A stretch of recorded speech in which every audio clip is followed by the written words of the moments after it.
Like Prabowo Subianto, thank you for joining us today. Thank you for inviting me. You campaigned on the promise of continuity. Give us a sense of what policies will be a priority in your first 2 years of government. Yes, as you know, nation building is a long-term process, and President Joko Widodo has built a strong foundation, and I'm determined to build on that foundation. And my core focus will be first on food security. Indonesia must be self-sufficient in food, and then energy security, energy self-sufficiency. And we are determined to bring down poverty in a massive campaign, massive effort. I'm determined to get rid of hunger amongst our people, especially the young. And in the end, we have to concentrate on processing our natural resources.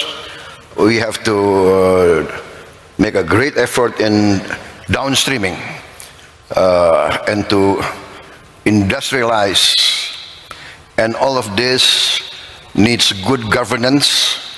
I'm determined to cut down corruption, waste, and with that, we are very confident, we are very bullish, we are very determined to bring this all about. All very ambitious if you want to do it within your first term, which is 5 years. Can you achieve a growth target of beyond 5% in order for you to fulfill what you've set out to do? In my conversation with Bapak Joko Widodo, he said that he's laid the foundation, he's implemented all the policies, put in place infrastructure needed for Indonesia to grow at 7%. Can you achieve 7% or more in the 5 years of government? I'm very confident. I've talked to my experts, I've studied the figures. I'm very confident we can easily achieve 8%, and I am determined to go beyond. 8% within the 5 years, the first year, second year, and when you go beyond, are you looking at double-digit growth? I would say within 2-3 years, yes. You talked about downstreaming. What are the other growth drivers for you?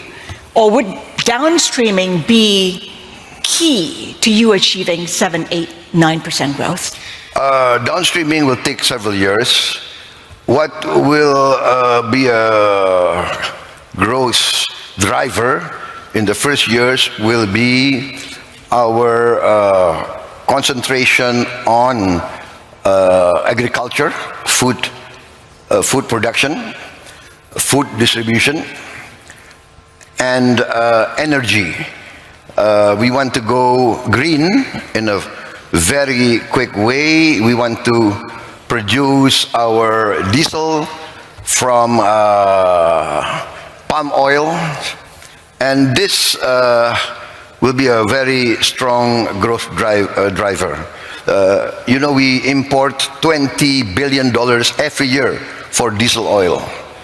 So can you imagine the savings we will have when we will switch to biofuel? Indonesia has often said it is open for business.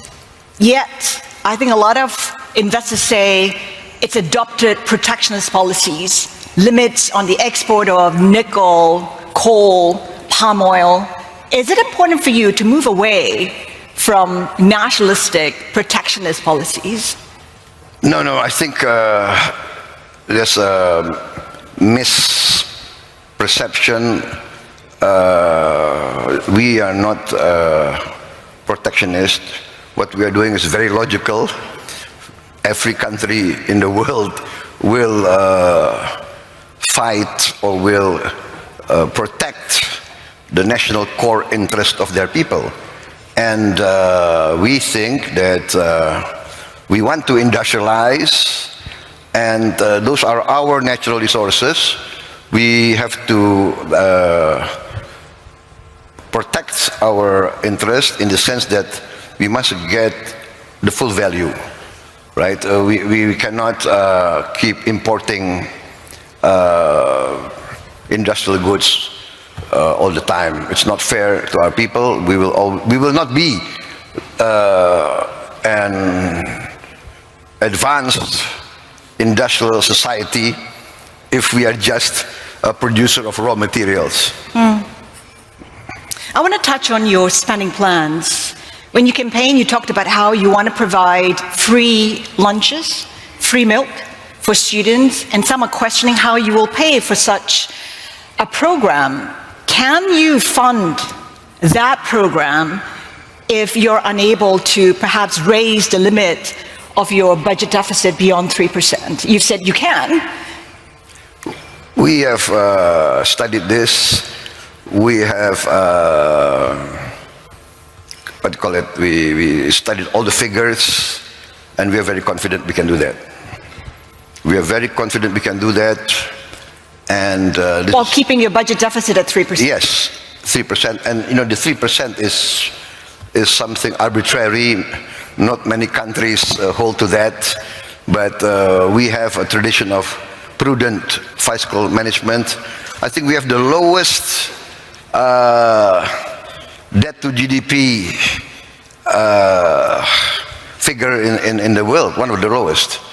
And so now I think it's time to be a bit more daring within good governance.